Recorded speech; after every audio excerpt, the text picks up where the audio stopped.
The Referees a podcast with Jack and Kelly too. Scottish Championship pass, they give us the show. Footy tales from the pitch, controversies they scratch. Every moment they'll itch, no call left to bash.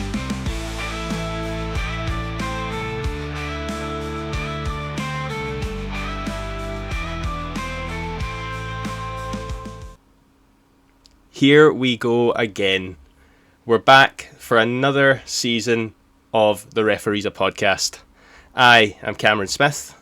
As always, I'm here with my co-host Jack Curry. Do you want to say something to the folks? We're back, ladies and gentlemen. I'm sure you have missed us, and I hope you have all had a wonderful summer. Cam, how good does it feel to be back in what is a new look?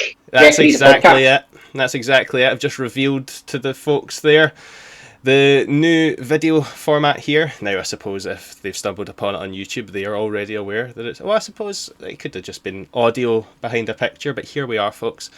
A couple of faces here to go with the voices. Obviously, a few of the people that listen to the podcast are people that we know in real life, so they already knew what we looked like. But everyone else, hello, welcome to the podcast, to this new look for Season 2. As touched on there, it will be available on Spotify and YouTube now. I think we've talked a few times about looking at getting on other platforms, but we've never crossed that bridge as of yet. So why break the trend? Slowly does it, I think. Jack, what do you think? Yeah, baby steps, Cam. We said that to each other at the end of last season, that we wanted listeners to take this bigger and better into the new season. You know, we didn't want to give any false promises, as we said at the end of last season. But we've managed to get it right, and I think this is Cam's just the perfect next way to hopefully grow the podcast and get more people listening and engaging with the Scottish Championship. What I want, listeners and viewers, is what I now need to say, Cam, because it's not just listeners, it's viewers that we've now got as well. If you are an OG, if you've been listening from last season, let us know down in the comment section. If you're new, let us know down in the comment section as well. It'll really, really help us find out, you know, our new audience and our growing audience as well. But Cam, that's probably enough of a wee introduction. It's been all change here at the podcast, and it's been all change at both of our clubs as well. You know, you've got a new head coach in Sean Crichton, and we'll get on to Thistle just in a wee bit, ladies and gentlemen. But we're going to start with Queen's Park this week. And Cam, Sean Crichton's now at the Rain. It was some season for you last year, you know. Ended in such misery, I suppose, with your terrible run. But it's a fresh start. It's a fresh season. How are you looking forward to it, and how are you feeling with just a couple of games in, you know, in the League Cup so far? So coming out at the end of last season, it was looking sketchy, you know. Saved at the death by Hamilton and their points deduction.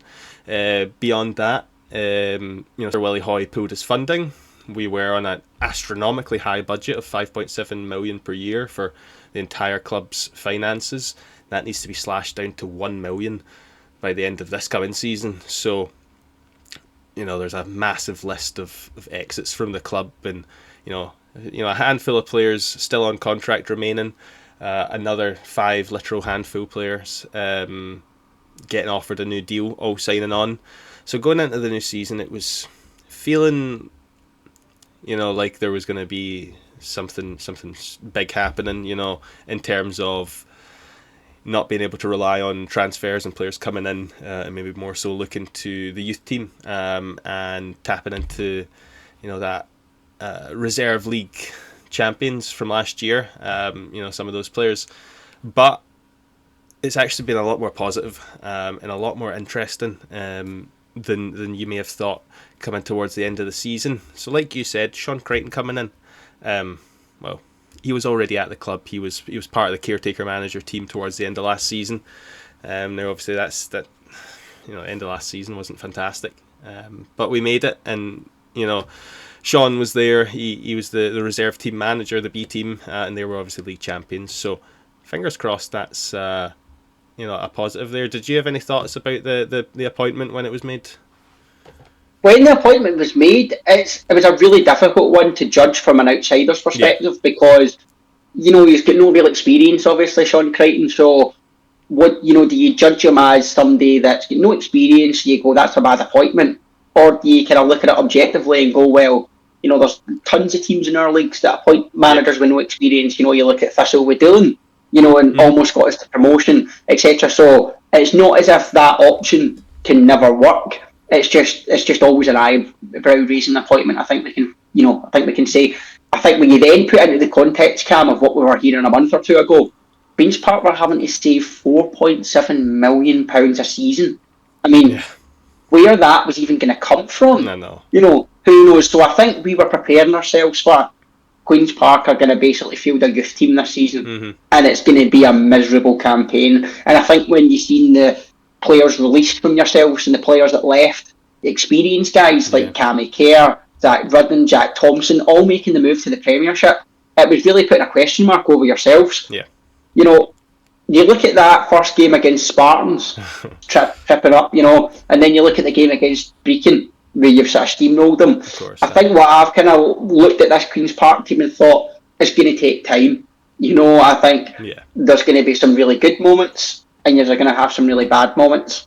But I think things are actually already looking a lot more positive for you than they were maybe just 4 or 5 weeks ago. Oh, for sure. Like you say, a massive list of players on the way out there. The ones you mentioned, obviously going off to the Premier League there, but a lot of other squad players in there as well. Jack Turner, who's been in and about the team for a few years now. Will Tizard, Josh Scott, who's been a bit of a revelation at left back.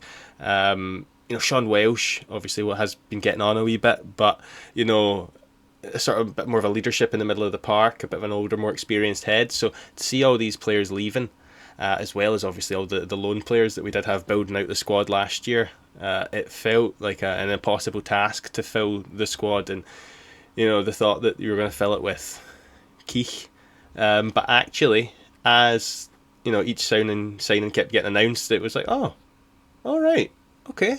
Aidan Connolly, first out the block, old Queen's Park player, moved on, obviously, many years ago, brought him back in, a wee bit of pace and skill, and, he's a good player. He's been amongst the Championship for, a good long time, so he knows the league, very positive. Michael Ruth, another ex-Queen's Park player, coming back. He actually managed to get a goal against Brecon last night, a well-taken goal after coming off the bench.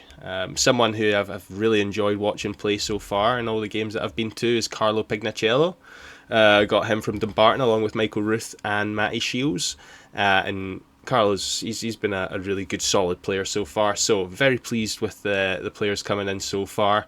And then the strange out of left field Josh Fowler being signed from Dubai City, of all teams. If anyone's familiar with the name, he was putting goals away for fun for Beath a few seasons ago. So we've brought him back to Scotland. We're sort of, I guess, hoping for what we've done with Simon Murray, bringing a player back from a strange foreign land back to Scotland and put down his mark, and Josh Fowler certainly has done that so far, scoring a few goals obviously throughout pre-season, but 3 goals in 2 games in the competitive matches so far. Queen's Park's only goal against Spartans, and 2 last night against Brecon as well. So yeah, we're certainly in a nicer position than anyone could have reasonably expected. If we can maybe get a player or 2, maybe loanees of some kind in, then I make us complete and fairly happy, all things considered. Yeah, and I mean, that's such an interesting switch there, from the dream of Dubai, to the misery of Mount Florida. It's some change for Josh Fowler there, to go from the Middle East to back to Glasgow again. But, fair play to him, because it was some move to go out and make in the first place, and, and to then come back and still have that hunger and that fire and that desire to come back here and try and make your mark. So, absolute fair play to him. And as you said there, Cam, 4 or 5 signings in for yourself so far. Definitely more work will be required. But as we already touched upon, definitely could be a lot worse position. And one thing I do want to talk about with Queen's Park this week, because we're going to just give you a wee overview, if you like, viewers and listeners, of how every team sort of started their pre-season and League Cup campaigns. But Queen's Park, they're already talking points. You signed a deal, I'm right in saying, to have loans coming from Celtic And is that deal now in jeopardy, looking So, like it could I possibly don't be think- another team in our league? I don't think there's anything ever signed or agreed upon. But there were certainly talks between Celtic and Queens Park for Queens Park to be their championship cooperation team. But that is looking, like you say, in jeopardy. Something surrounding our financial position. I'm not really sure the relevance of that. I don't know if there's fees involved in this sort of cooperation agreement. I really don't know the ins and outs of that aspect of it. The way I was sort of going so far was the assumption that it's 3 players, free of charge, throughout the season, which can be changed at will, essentially. There's obviously more intricacies to it than that, but obviously I don't know, there must be some sort of financial aspect of it, because Queen's Park's shaky financial position is potentially the reason why Celtic are now looking to partner up with Ayr United in order to farm out the loan players down to Ayr for the Celtic boys.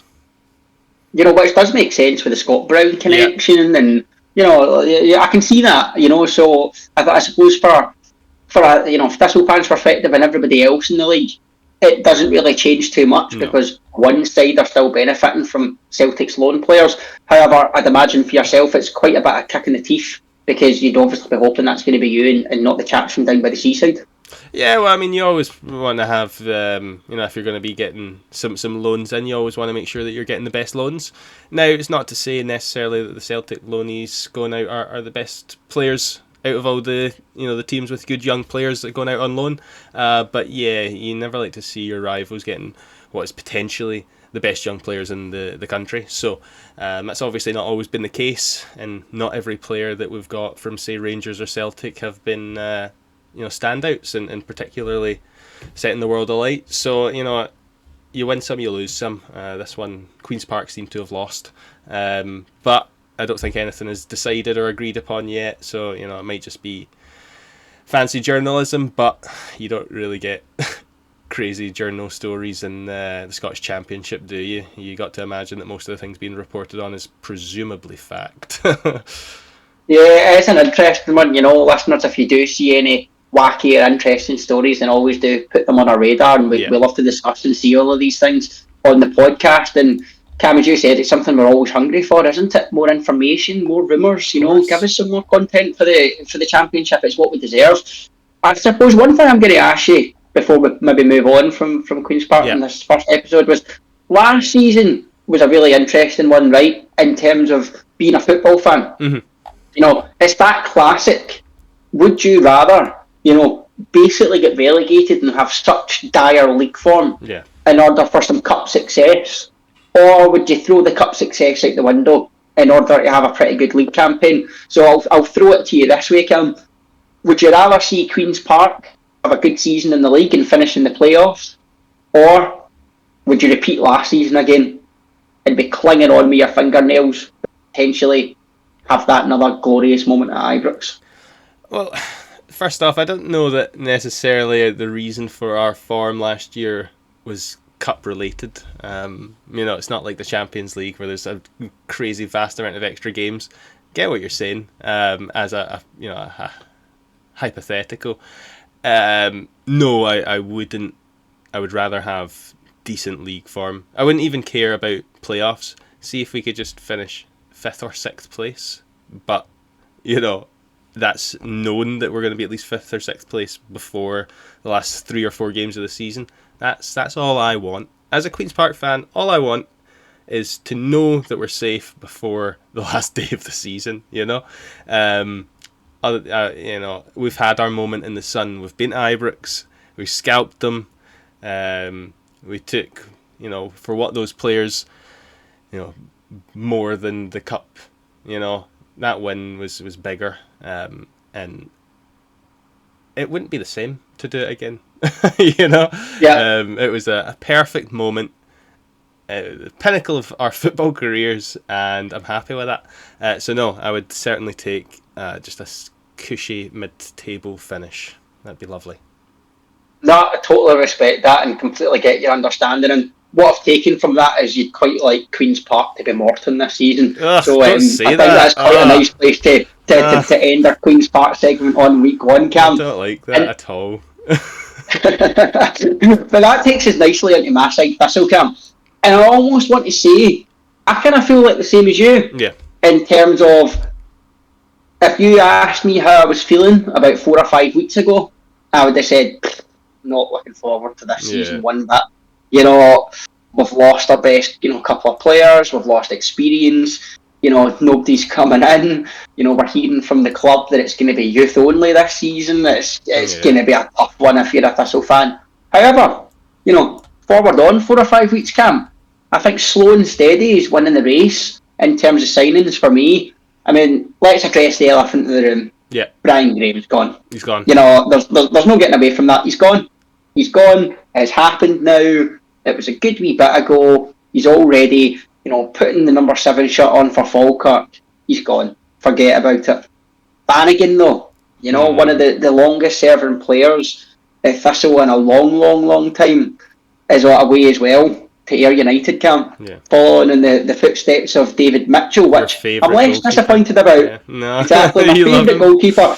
And it was also so pleasing to see David Mitchell in the Kilmarnock testimonial. Was it Rory McKenzie? Whoever it was, his testimonial. And Mitchell shanked Cam a clearance. He was outside his box. He shanked it right to the Kelly player, Nice. and he shot before Mitchell could even get back towards his goal. It was glorious to see by a goalkeeper that has such limited ability. Yeah. But we've lost Muirhead, a bit of experience, and then some other guys have went out. So, a lot of big losses for Thistle. Yeah. But see, when I look now who we've replaced, Cam, starting to take not too bad shape, if I'm being honest. Kevin Budinakis came in as a new goalkeeper. Cammy Logan on fire from right back, already underlapping, overlapping, he's a good scoring player. plenty of goals. He is a good player. Patrick Redden coming in from Ayr. And then the two ones I really want to talk about, Cam. Tony Watt, in from Dundee United. I think he got more than 20 goals and assists just a couple of seasons back when he was in the Championship. He's the direct Brian Graham replacement. That bit of confidence up front, that bit of experience, that bit of swagger. I think he's exactly what we need, and I think he's somebody that's already taken to the Thistle fans, and I think we've already taken to him. So I think a great signing all round, and one that's extremely intriguing me is the signing of Soanello Letosa. I hope I got that right. I was looking forward to seeing you pronounce that one. Yeah, I've definitely not got that right. I want to say Letsosa. So we'll go with that. I couldn't tell you. But highly regarded at Celtic one a time. Had a bit of spell in Belgium there, and I've only heard good things about him. Cam, really industrious ball winning midfielder.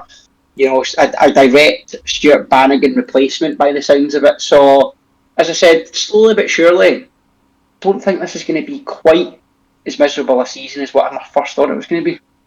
Yeah, no, certainly. I do remember in the off season, I don't know why, but it felt like you guys were hemorrhaging players.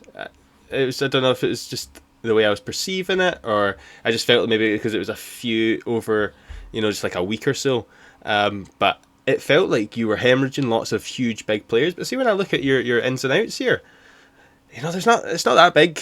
It's not that crazy. It's certainly not to the extent that I thought it was. I don't know why I had it in my head. It was like you were, losing like, half the team of good players and stuff. But like you say, you've let go of a few really good, experienced players and a few not so much. And you've made a few good, solid signings to replace the ones that needed replacing. So I mean, fair play, honestly. I think it's probably going to be another season of this more the recent norm for Partick Thistle. Not too big of a turnover. Always with the hope of building on last season's positioning, but inevitably never end up doing.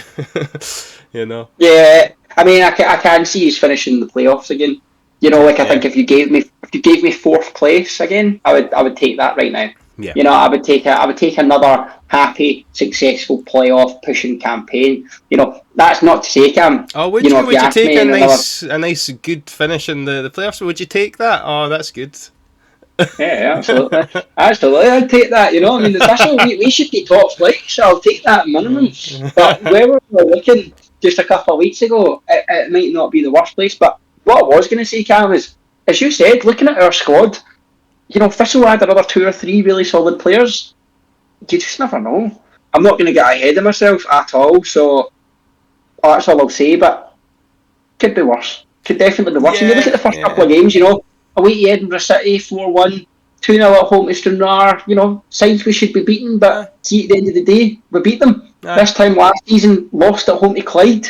It was looking grim with guys like Ashcroft who looked really unfit, and fast forward 12 months, he's now the captain. Yeah. So changed times for Thistle, but definitely not anywhere near as down and negative as what we would have thought at all. And I'm really excited for this campaign, Kim. It's going to be a really, really good one. I think the only thing that's going to be really, really interesting is we've got 2 sides in this Premiership down this season. That's true. But what I will say is they don't really fear me as much as the single sides that have came down in previous campaigns.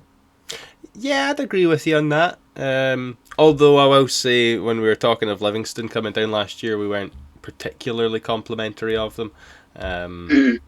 But I certainly would agree with the fact that I think I would fear St Johnstone much more so. I would fear them less. Ross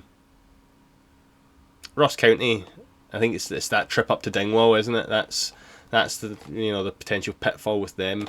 That jaunt all the way up there and playing on their turf.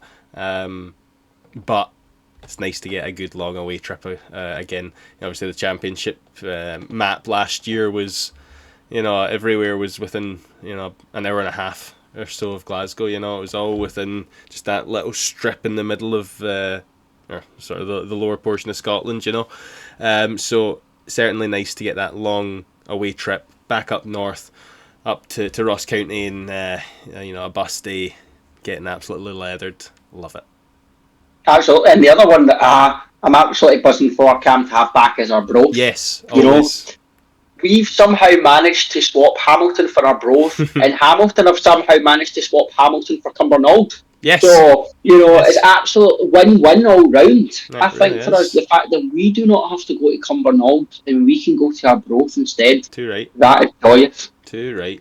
And obviously the slightly funnier thing about the Hamilton thing is they've moved to Cumbernauld, and Clyde, who usually used to play in Cumbernauld, is remaining in Hamilton. So not only has Hamilton swapped to where Clyde used to play, but now Clyde have full-time swapped to Hamilton. So completely backwards there.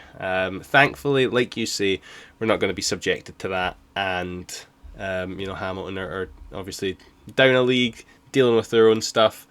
And we get, like you say, to replace it with fantastic Arbroath back in the league again. And I think, we can potentially have a look at some of the other teams in the league now. We've talked about Queen's Park in length. We've talked about Partick Thistle at what feels like slightly less length. I would say slightly less length. What about some of the other teams in the division? We've talked about some of the teams that have come up and coming down. Let's start with one of the teams that remained just about at the end of last year, Airdrie. Second half of their season, fantastic. One of the best one of the best teams in the league in the second half of the season. To come from god awful, absolutely shocking, to all of a sudden being almost unbeatable at times. They've not done a huge amount of business in and out. They've got a fairly similar team to what they had last year after having a fair amount of turnaround last year. So could this be a scary Airdrie team going into this year? A team that managed to just work out how to gel together and save themselves nick of time, skin of their teeth. This is a potentially scary prospect. It is. It's going to be really, really interesting to see how Airdrie got on this season. It's a difficult one to judge, isn't it, Cam? Mm-hmm. Especially when you look last season, we completely wrote Airdrie off like everybody else. They were dire up until January. Mm-hmm. And then, as you said, they showed us why they stuck their guns with the manager. Yeah. They didn't pull the trigger. They didn't do what Rafe done and ended up with no manager for so long and it being a big saga. Yeah. They just went, well, we know we've got a good manager. We know we can trust our guy. And we're going to let him do his thing. And by God, they were repaid for that. Oh, aye. And then you look at the start of this campaign, Cam, as you said, there's not really been many ins and outs by the looks of it. And then they go up and beat Dundee away. you know, in Yeah. the first game of the League Cup season, you know, and follow that up with a 3-0 win at home against Bonnyrigg Rose. So it's a very, very impressive start by Airdrie. And it's one that on paper, I find them almost impossible to judge just now.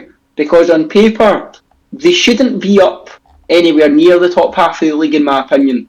You know, and in my opinion, when you look at Airdrie, they are one of the weakest teams in the league. But if they're starting the season by winning at Dens and keeping clean sheets in both games and putting 3 past Bonnyrigg, Yeah. then who's to say they can't do anything they want in our league as well? So it will be a test for Airdrie. Don't get me wrong, they've lost guys like Ben Wilson. He's went to the New Saints. Mason Hancock, Lewis McGregor, guys like that are away, but you know, they've replaced them with Ewan Henderson at Hamilton, Craig Ross, Dunra, guys that actually have played at a decent level for a number of years now. So it's going to be really, really interesting to see Airdrie moving forward now, and just to see if that form, you know, at the end of last season was a flash in the pan, or if we're actually serious here and we need to, you know, give Airdrie a lot more credit. Yeah, I mean, I think you're describing it as their form, you know, that patch of form at the end of the season. It was the second half of the season. I mean, you know, it's only pure and simply because they were so horrendous at the start of the season that they were still even in that position. They were brilliant the second half of last season. It was a long time. I'm fearful of Airdrie this year. I think they're a solid team and they're going to be, at the very least, mid-table. But stranger things have happened. Stranger things have happened, and it's going to be really interesting because obviously this is not the week we're going to do our big league predictions. You know, Cam, and I think it's still going to be changeable, you know, and I honestly think if you asked me blindly to pick at the start of this episode, I probably would have put Airdrie bottom. So it's interesting because I'm already doubting that in my own head. Mm-hmm. So it's going to be a really, really interesting one to see how they get on and to judge them. And, you know, if they're going to start the season topping a League Cup group, then it certainly gives them momentum moving into the new campaign. However, they did have an excellent League Cup campaign last season and did win their opening league game of the season before it all went wrong. So, yeah. You know, Airdrie do have previous of this. Aye, certainly keep an eye on this one and we'll see how it continues as the season moves on. Obviously, as sort of talked about there, Airdrie did do well in the Cup last year. This Premier Sports Cup's a weird one because obviously to a certain extent it replaced friendlies. In more recent years, clubs have been doing a number of friendlies as well as then the Premier Sports Cup group. But this is typically, you know, it's the first competitor, it's the first games for a lot of teams. You know, sometimes it's a bit more of a fitness sort of exercise in some instances. So I always try not to take too much from these games, but obviously it does lead into the League Cup. It is the League Cup, so it is obviously fairly important to get the results and progress through the Cup. But yeah, let's not take too much from it. Like you said, obviously Airdrie did very well last year. Specifically, Ben Wilson scored a number of goals for them last year, and then obviously didn't do fantastically well throughout the season. Didn't, you know, until sort of towards the end, he didn't really reach those heights that we expected. So yeah, just certainly keep an eye on Airdrie. Next down the list there, newcomers returning to the league, Arbroath. They've done a fair chunk of business, as you would expect, obviously with them being promoted up and presumably intending to stay. You know, there's a few Queen's Park players on there, a Partick Thistle player there as well, in the form of Lennon Connolly, Rocco Hickey-Fagaccia, and Aaron Muirhead. Aaron Muirhead. So, Yes. Obviously a few more players in there as well, as the one you mentioned just before the podcast started there, Todorov, pulling on Arbroath's colours. What are you thinking about their business there? I actually think overall, Cam, I'm extremely impressed with Arbroath's business so far. You know, I think there's a couple of key players here that we could easily go through and talk about. You know, Ross Callahan's the obvious. You know, having a man of his physicality in the midfield at our level is key. And I think he's going to be really, really important for Arbroath. You spoke about Todorov there. You know, if he can find his goal-scoring boots, then he could certainly easily get into double figures this season. We all know that. And then they've got plenty of experience coming in. You know, Muirhead, Watson, it's what you need. just sprinkled with that wee bit of modern talent, Cam. And I'll let you talk about him, but I am a big fan of Rocco Hickey-Focaccia from what I've seen from last season a couple of times, and he's certainly somebody I would have took at Thistle as a youth prospect and as a squad player, and I'm sure you would have kept him at Queen's Park. Rocco's a weird one, because I mean I agree with you. I thought he was a good player, and anytime he played, he done the business. But it was the lack of time that he was given that was always quite surprising. It always led me to believe that there's something there. There's an issue. There's something wrong, because he would come on the pitch and he would play really well. He'd get past people and take people on, be quite direct, and then he wouldn't play for 4 or 5 weeks, and then he comes off the bench and he plays well again, and again you don't see him for a while. So it always, like I say, led me to believe that there was maybe issues with disciplinary, or I don't know, but I suppose it didn't make sense for us to keep him on based on the lack of time that he was being afforded, so we've let him go. But he certainly is an interesting player, and someone, like I say, who can directly run at someone and take them on, and quite often get past them and keep the ball in, and he was quite tricky and sneaky in that way when he was afforded the time. So yeah, certainly a strange one all throughout last season, not seeing him get the chance, then leaving, and now potentially going to be playing, or not potentially, will be playing against us at some point this season in Arbroath's colours. So it's going to be one of these bloody stories where he comes, plays us, and scores every time. I can see it written on the wall already. But good luck to the lad. Just not good luck against us. Yeah, absolutely. But you can always see that when a player you like joins another team in the league. I'm waiting for Thistle to draw Falkirk in the cup. Yeah. And for Davy score. Yeah. You just know it's going to happen. So yeah, it's one of those ones. But talking about Arbroath in general, Cam, do you think their whole aim will just purely be survival? Finish 9th, finish 8th if we can, and take it. I think it has to be, doesn't it? I'm imagining that they're still part-time, right? I think so. I don't know that I've ever noticed them changing that status. So it's always going to be tough for the part-time teams to stay up in the championship. So yeah, for certain, their goal is going to be at minimum to stay up. And I think they've made some good signings there, potentially enough to keep them up. But it's going to be a long season for them. I can't help but imagine. So good luck to them. It definitely will. It definitely will against us again. And I was going to say, just before we maybe move on, I know it's one from amongst all my pals at Thistle, and seeing comments from everybody online. I think everybody in the league is excited to have Arbroath back.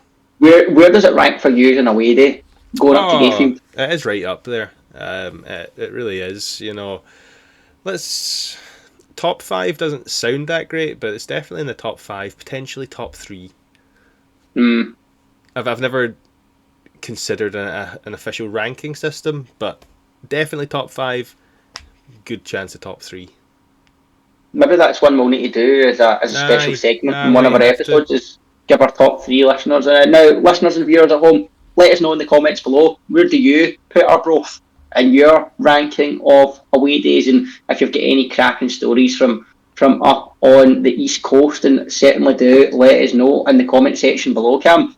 But we're going from one seaside to the next, Cam. And I'm going to need to say this man's name. Yeah, no. Dom Thomas. Yeah. He's back. Yes. Do you feel betrayed? Yes, big time. Big time. Why don't you give our listeners at home who maybe aren't quite sure exactly what we're talking about a wee bit of background here as to why there's a bit of animosity about Dom Thomas back in the league? So, I mean, at the end of the day, we wouldn't have had him this year anyway. To just draw a line under it to some degree, he was out of contract at the end of the year. Regardless, we wouldn't have been able to offer him a new contract due to the presumed amount of money he would have been wanting or was already on. Definitely I would have said our highest paid player and presumably not something that we could have continued to pay. So he would have been likely away anyway. But obviously we sold him in January to Derry. They wanted him because their league obviously starts in January or February or something like that. And we let him go. Collected, I think, a decent fee for him. If I would definitely hope so anyway. And yeah, off he went. Obviously, it's not worked out in Derry. I don't think he was getting. I think he probably, Dom Thomas is a competitive guy, and he wants to play every minute of every game. He's not fit enough to play every minute of every game, but he certainly wants to be starting every game and putting his mark. But there's a good few games where he was, coming off the bench, and then even, a good few games where he wasn't coming off the bench, and then some games where he wasn't even on the bench. And I don't think that was working out for Dom Thomas. He wants to be on the pitch, and he wants to be playing, he wants to be scoring goals. I don't know the level of the Irish League and Derry City in that league, but potentially a slight level above where Dom Thomas is really at, maybe. Very good player, very tricky, can do things with the ball, but quite inconsistent. So again, he's 100% going to score. I don't know how many goals against us this year. I know that he's very good at scoring goals. So yeah, it was his goal at Firhill last season that got me. Yeah, that one with the right foot. Yeah, I mean, doesn't score with his right foot, and then he rocketed that one in. Yeah, no, it's not good.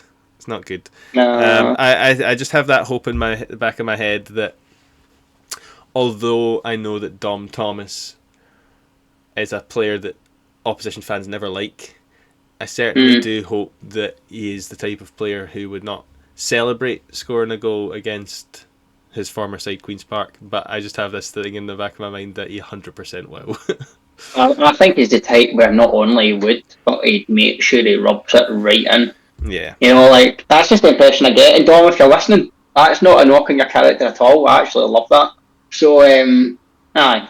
We'll wait and see if you do score, Dom. If you're a pusher, if you're hold your hands up. I don't. No, you won't love that. Well, to be fair, we probably will give him stick, so he might therefore choose to celebrate it. But we'll just have to see how that all goes. But the thing for here, right, for me, because I take exactly what you say about Dom Thomas as being inconsistent. I think that's fair enough. But I still think outstanding signing for our level. When you look at that Ayr United, though, for every signing of Dom Thomas, they've lost a Jay Henderson. When you That's then look true. at saying, they've signed a Stuart Bannigan, but they've also signed a David Mitchell, or they've lost a Conor McLennan, or they've lost a Harry Stone. Yeah. So it's one of those strange ones for me with Ayr United where I don't actually think we'll really be able to judge them until 5, 6, 7, maybe even 10 games into the league campaign once they've played everybody, because I'm kind of just looking at guys like Liam Dick, Sean Want, are they good signings? And I think at this stage, time will tell. Mm-hmm. We know how good and experienced guys like Liam Dick are in the league, but as we said, is he going to be a better option than what Ayr already had in Paddy Redding? I'm not really convinced that he is. So it's an interesting one, Cam. I don't really know what your take on Ayr United is, but I'm really struggling to judge them just now.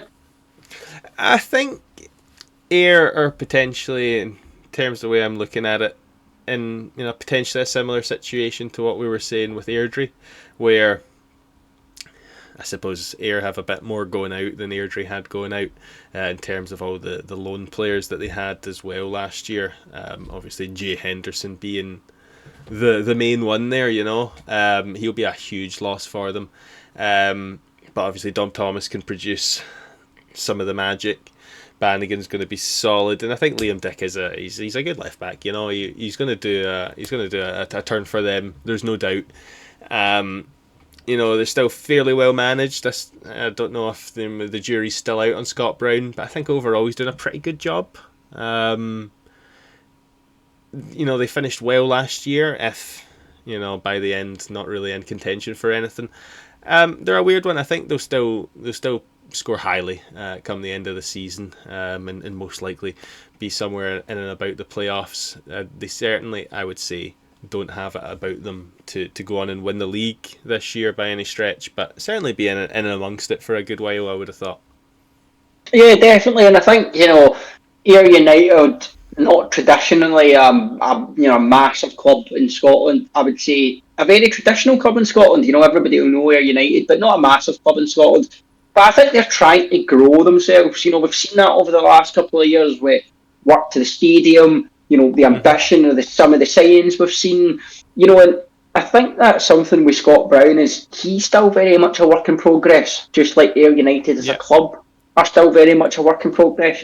We've seen Ayr United, where I can't remember whether it was a chairman or chief executive, whoever it was, came out a wee while ago and said, we need more fans coming in. They need more bodies through the turnstiles if they're to make being Ayr United, with that level of players, that level of manager, sustainable. Yeah. The crowds aren't sustainable for it. So, Ayr United need their support to grow if they're going to go any further, because I feel as though where they're at just now, it's a glass ceiling, and they're going to need to, get an extra 500, get an extra 1,000 through the gate every week to break that. If they are going to really push into the Premiership, the potential's there though, where, so I'm never going to rule them out, but they just have never been able to take that final step, and it's kind of been close, but also far for them for quite a number of years now.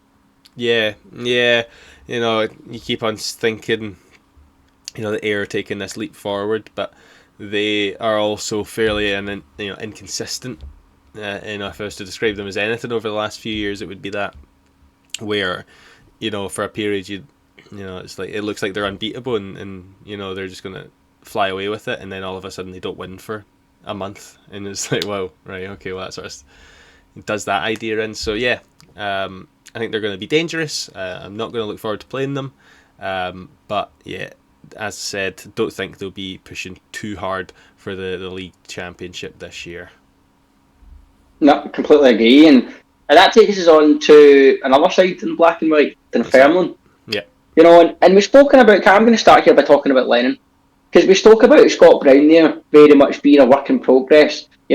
Lennon's obviously not. Yeah. He's managed at the top level in this country. He's taken a team to the last 16 in the Champions League. He's beaten Barcelona. He's had experience in countries like Greece and Romania and England. So, he's coming in with an impressive CV. Dunfermline weren't that impressive under him last season. No better, realistically, than how they were under McPake or anybody else for that matter. Do you expect to see a totally different Dunfermline Athletic this season? I don't know. It's going to be very different in terms of, the players on the pitch. A lot of players have left the club. And an awful lot, looking at it there. They obviously had a fair chunk of loanees, and I think they had an absolute deluge of players leaving the club there. Some big names there. Obviously David Wotherspoon, although he didn't play much of a part really at Dunfermline since joining, was only there 6 months, was it? Was it just 6 months? Or was that his full season? Can't remember. It's 6 months of a year. And Joe Chalmers there, off he goes as well. So, they have a lot of players leaving the club, and a few new players coming in, obviously. Looking at it, not any crazy people of note.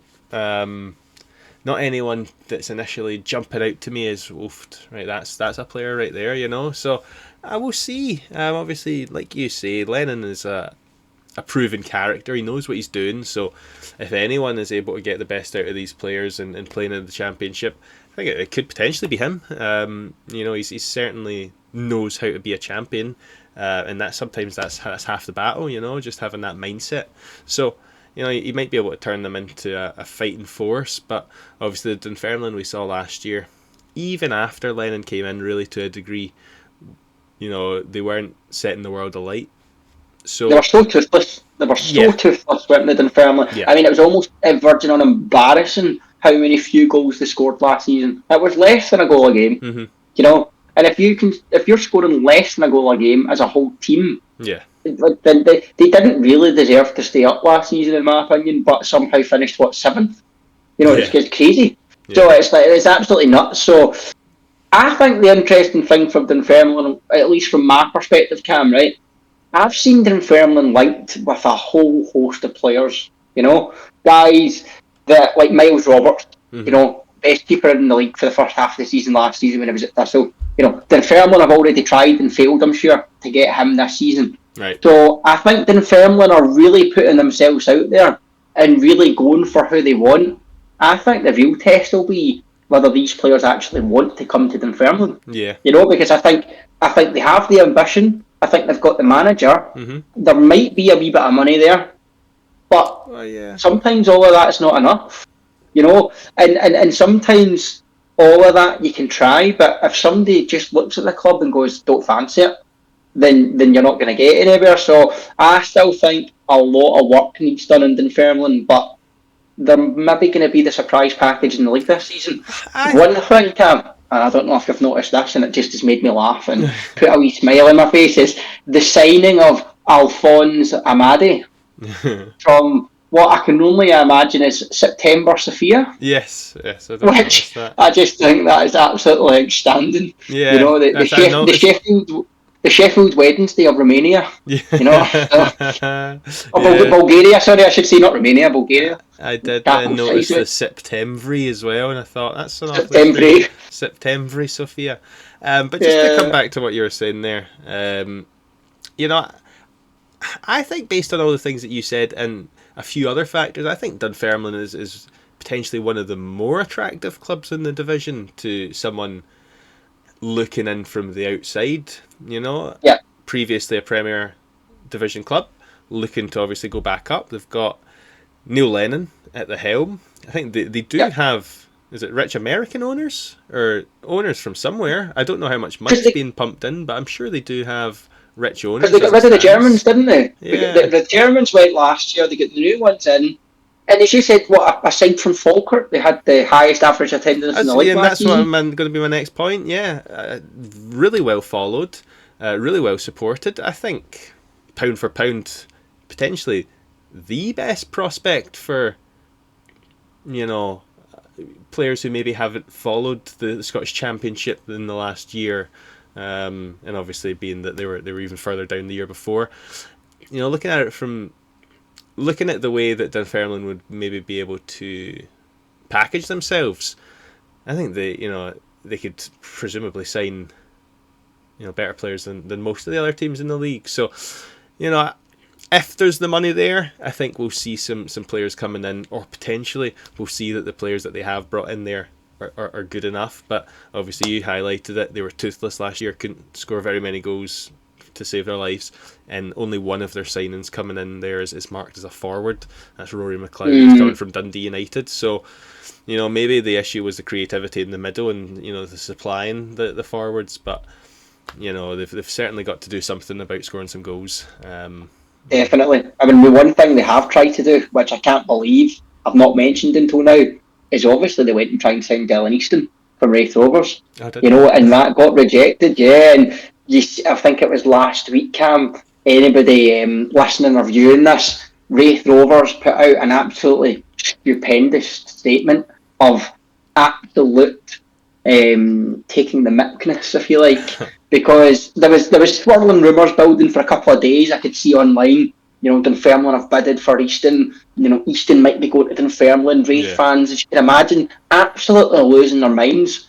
And then Wraith Rovers put out a statement, and all the statement said was, Dylan Easton has agreed to stay with Wraith Rovers after rejecting a move to a bottom half championship club. And I just thought that level of pettiness is exactly what the championship is about. Yeah. So Dunfermline have got the ambition. Can they get it done? Time will tell, Kim. Yeah, we'll just have to wait and see on that. A lot of wait and sees so far.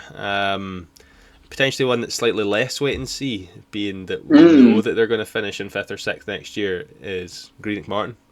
The team eternally mid-table, try and push on, can't quite work it out, but at the same time, don't go any further down either. Greenock Morton, they've not done a huge amount. Some players have left the club, obviously, as is the case. Maybe Aaron Lyle being, and Ryan Mullen, these maybe being the pick of the players leaving the club there. a few players in the door.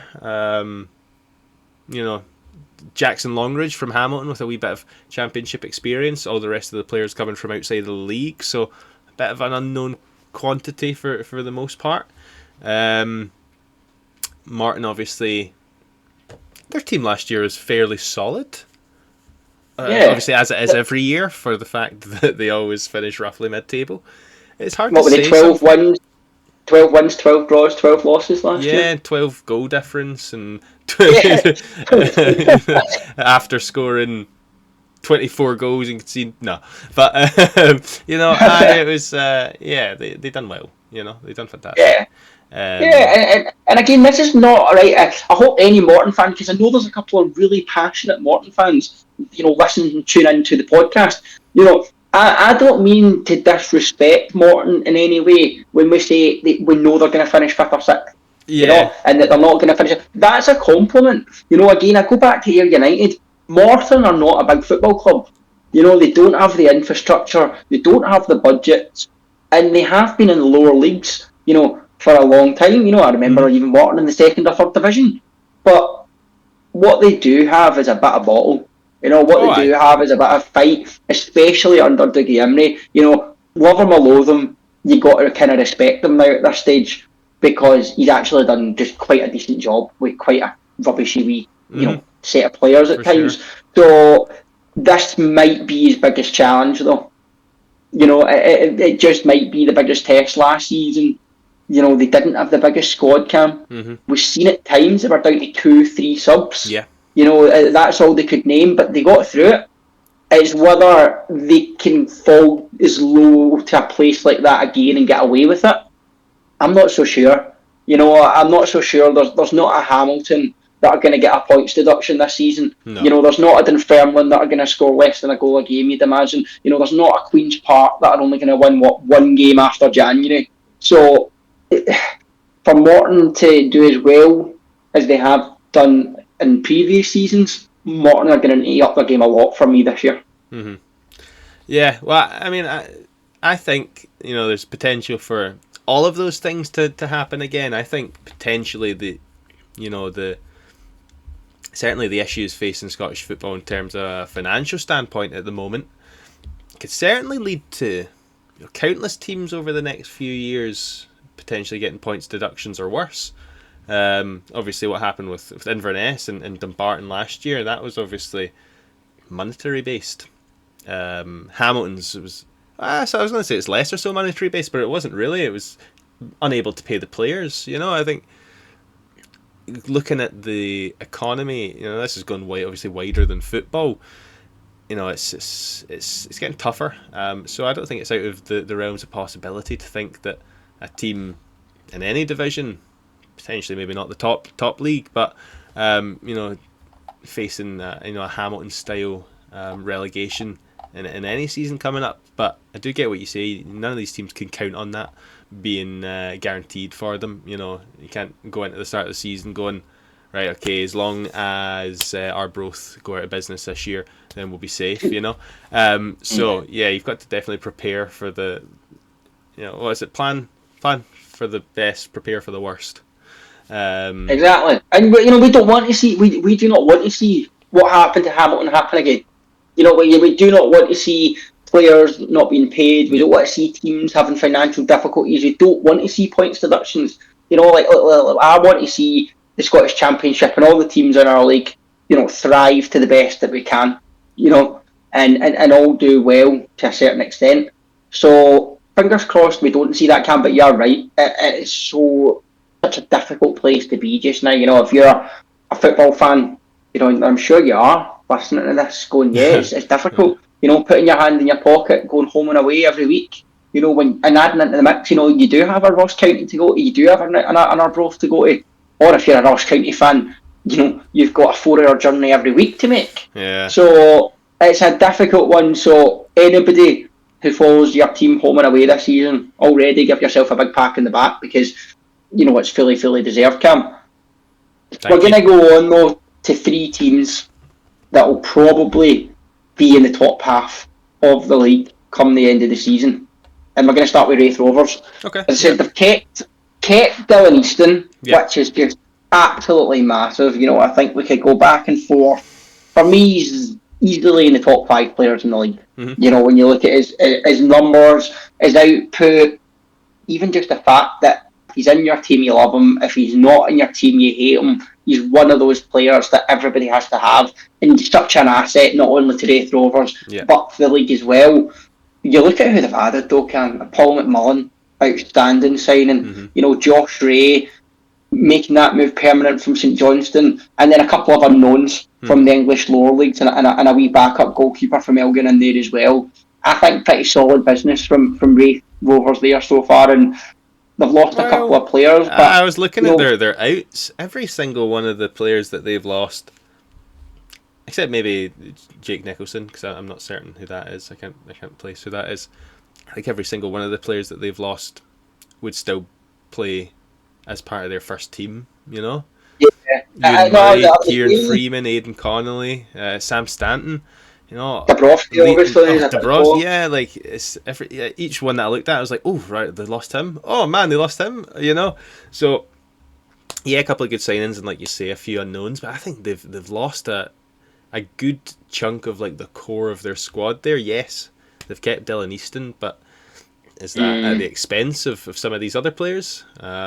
Probably not. That's a good point. No. I think you've actually made a good point, Cam. I think we're both going to end up backtracking. You were trying to backtrack in your point there, and I don't think you should, because I'd probably backtrack in mine. I think you're right. I don't think Raith Rovers transfer so far has been as strong as what I first thought. When I was putting so much emphasis on keeping Easton. You think you've lost, 1, 2, 3, 4, 5, at least 6 first team players. Yeah, That's not including any starters loans. at that. Not just first team players sitting on the bench. Most of those players would start for Raith Rovers last year. So big losses for them, honestly. And I'm hoping that Aidan Connolly does his business for us. And it'll be interesting as well, because obviously we have very differing perspectives on Raith Rovers as it is. That's true. Bristol don't ever win against Raith, and Queen's Park can only win against Raith. Yeah. So it's quite interesting to that perspective. Is maybe I just think Raith Rovers are always going to be good because we just can't beat them. Yeah. And maybe you think they're not so good because you can only beat them. That's it. So it's an interesting one there, Cam. Maybe at some point that curse is going to be flipped, and maybe Don't you say we'll things wait and like see what that. happens. Don't say things like that. We'll wait and see what happens. We only have bogey teams apart from Wraith. Don't take this away from us. Don't take my one non-bogey team away from me. And our record against Wraith isn't even that good. Oh dear. But anyway, Raith Rovers fans, let us know. Are you happy with the business? Where do you think they're going to finish? What is the ambition going into this season? Because I feel as though for a lot of the Scottish Championship sides, every fan will say playoffs unless you think you should win the league.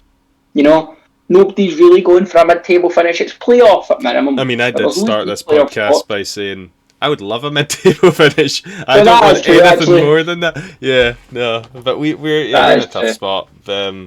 So yeah, no, I get what you're saying. You're right. They all want playoffs, and Raith Rovers will be no different this year. But I've got to be looking now at the two teams that won't be just looking at playoffs, that will both be expecting to go on and win this league this year. Starting off with Ross County. Now, obviously, Premiership teams coming down, there's going to be turnover. There always is.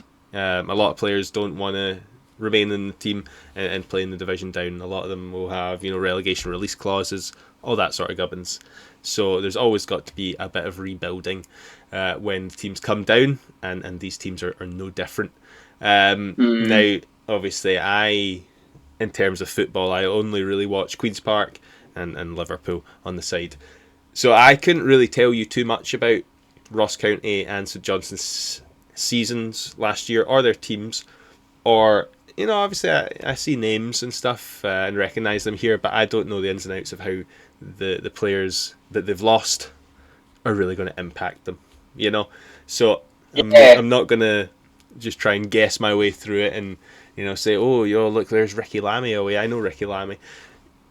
Ross County and St Johnstone have lost players, likely some of them good and some of them lesser so. However, we can definitely look at some of the players that they're bringing in. not a huge amount. Although I do see Gary Mackay-Steven there coming on in, along with Aaron Lyle. We talked about him a little bit earlier on, leaving Morton. Funnily enough, I actually met Gary Mackay-Steven last year. Nice guy. Whereabouts? Whereabouts you meeting? In my work. Oh, of course, you put the picture in the chat. Yeah. I think he loved the fact that you recognised him. And I remember that. Gary Mackay-Steven gave me the picture from that smile. That was the first time Lovely he guy, recognised in really. about 6 years. Lovely guy. And I'll maybe try and speak to him. Do you remember me? I took a picture with you. But no, outside of that, there's a lot of players that in and around Scottish football for a while there. Declan Gallagher, he's been kicking about for a while. He'll be a good signing for them, I would have thought. Ross Docherty as well, both coming from Dundee United there. Well, there's two signings for me, Cam, that catch the eye when I look at Dundee United, and it's Ross County, sorry, and it's the two midfielders there. You've touched on one of them, Ross Docherty. Dundee United captain, Partick Thistle captain, Ayr United captain.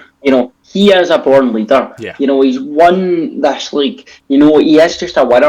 I've seen it at Thistle. I've seen it at Dundee United. Outstanding signing if he can remain fit. And I'm quite surprised that he's been released by Dundee United and not picked up by a Livingston or. Maybe this is testament to how big Ross County's balance is for this season, because we all know under Roy McGregor, they're certainly not short of a few bob, and they certainly aren't afraid to spend it when they do have it. And the other one for me, Cam, joining them in what will be that midfield partnership or trio alongside Lyle is Dean Cornelius. I've spoken about it already on the podcast this season, this episode, I should just say. But big physical midfielders, guys that can go in there and do a job. And Cornelius is somebody that's got a bit of bite about him, and he's only going to get toughened up even more down in League 2 with Harrogate. So, yeah, Cam, I think when you look through, as you said, there is a lot of players that have left. But for me at this stage, I'm putting Ross County comfortably in my front running position.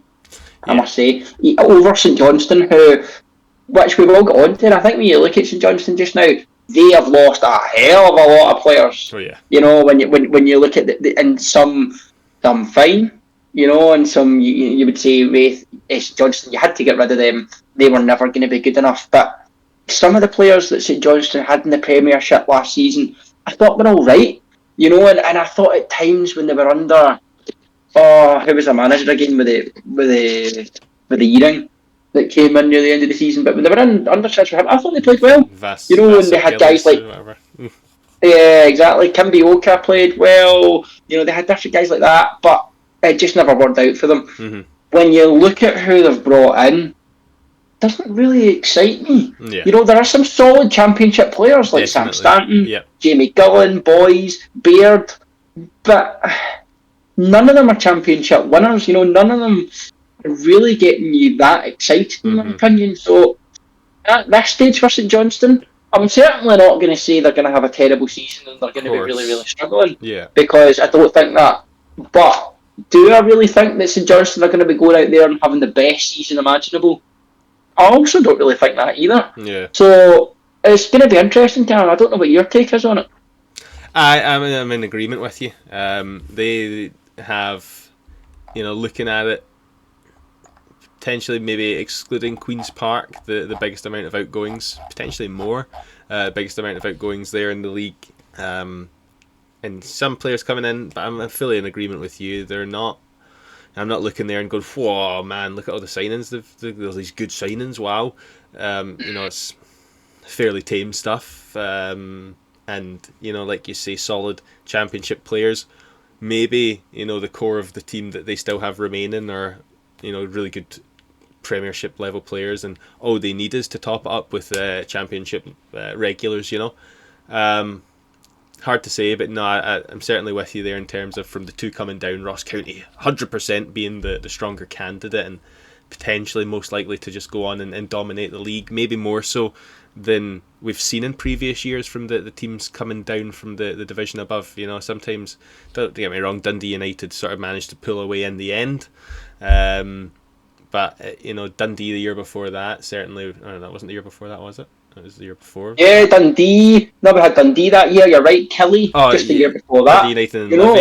know, So yeah, no, it's Ross County are going to do business. I think St Johnstone still play well, do fairly well, be in the playoffs. But I don't think there'll be too much of a worry for a Ross County sort of team. You know. Yeah, exactly. And I think that's the one thing I'm just realising as well, Cam, is, you know, how many new teams got new managers this season? You know, when you look, it's Vallatari, St Johnstone, who I couldn't think of, you know. Yes. But when you look, I think they've actually kept a hold of him moving into this campaign. But, you know, Thistle have got Just Wilson behind the realms. Mm-hmm. I think County have got a new manager. Queen's Park have got a new manager. You know, it's interesting. You know, there's a lot of change in the league. You just don't know sometimes what's going to happen, do you? No, you know, and I think that's going to be the really interesting thing. You know? No, you never do. It's always a very exciting league, and you know, the more that we've talked about this going through during the podcast today, the less I know in terms of what my predictions are going to be when we do get ready to predicting who's going to finish where at the end of the season. So, it's an interesting prospect thinking ahead to that. Absolutely, it absolutely is. And listeners, no predictions this week. If you're new here, what only do we do is we will give our predictions for the league campaign just before the first games of the season. But every single week there is the prediction portion of the show where we go through all the scores from the previous week's championship games and preview and predict the future ones. Not doing that for the League Cup, so you can save all your predictions for the campaign. But Cam, there's already a weekend this Saturday coming. Both our sides are not playing. What are we going to do with ourselves? You know, already just back in Scottish football, and it's a Saturday afternoon and nothing to do. Well, you just got to... well, Jack Curry. Well, there's something to do for Queen's Park fans on Saturday. There's an open training session at Lesser Hampden that I won't be going to, but it's nice that they're offering it there. I think it's more so for the kids. Get the kids in, see the training, get some signatures, autographs, pictures, all that sort of stuff. You know, a wee bit of fan engagement, which, as you know, hearing me talking about it, obviously last year in the podcast, but much longer in terms of our friendship. You know, engaging with the fans is something that Queen's Park has desperately needed to do for years now. So nice to see that. And like you say, fills up a vacant Saturday there, eh? So there you go, listeners of every other Scottish Championship team. If you want your only guaranteed chance to get into Lesser Hampden this season, then go to the Queen's Park Open Day this Saturday, the 19th of July. There you go. There you go. You're welcome, Queen's Park, for all the people coming in and eating food, you know? Exactly. all those 10 people that are going to come. We will take our commission in the post. Exactly. Thank you. Actually, the club can keep my portion. You know, we need it. Very honourable of you. I'm going to put mine into the Partick Thistle Charitable Foundation. That's Thank fair. you. There you go. And Jack, I think it's a fairly good place to round it off there. We've been waffling on for a while, and you don't know, now that we've changed the way that we're doing it, you don't know how long we've been going, unless you said I don't. Listeners, this has all changed. You wouldn't have a clue about this last year. I was the man with the power.